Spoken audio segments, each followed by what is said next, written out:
If you have ever bumped into any Chinese students engaged with their smartphones while working on campus, you might wonder if it's for Pokemon Go.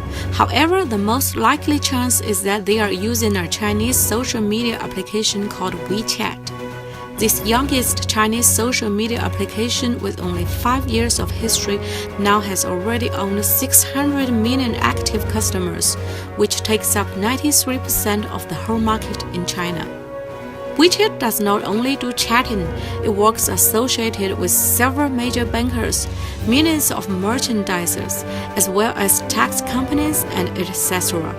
You could do almost everything on WeChat, from having business conferences, checking out at the department store or restaurant, replying emails, reading news, to calling a cab promptly. This keeps hundreds of millions of its customers stick to it almost 24 hours a day, 7 days a week. Unlike any other social media, WeChat has a very strict definition of affinity. For any post in Moments, there is neither a share button nor any link to copy and paste. The only way of reading the post is to become friend with the poster. And also, even as a friend, you could only read comments from people who are being friends with both you and the poster, which guarantees that any comment won't be leaked out to any strangers. In Moments, you could also select to post something for a particular group of people without worrying about any interference. It keeps people in a very tight affinitive space. Within these unique functions, people could feel free and safe to discuss any topic in their small circles.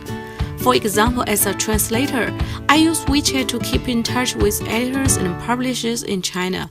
They are all my WeChat friends, but in different groups. Sometimes, if I have to discuss some questions with other translators, I just post something for a separated group of people to keep it from the editors and publishers I work with.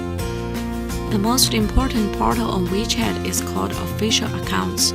Traditional media as well as any ordinary person could both apply for an official account on WeChat. Unlike the personal moments, information published through official account is open to the public. You could share the link with anyone else. Some famous account like Google could have more than 10,000 of followers, while as a self-media, my own official account has around 300 active followers. WeChat taught us two important lessons in the context of education. The first is to make your learning approach stick to the learners.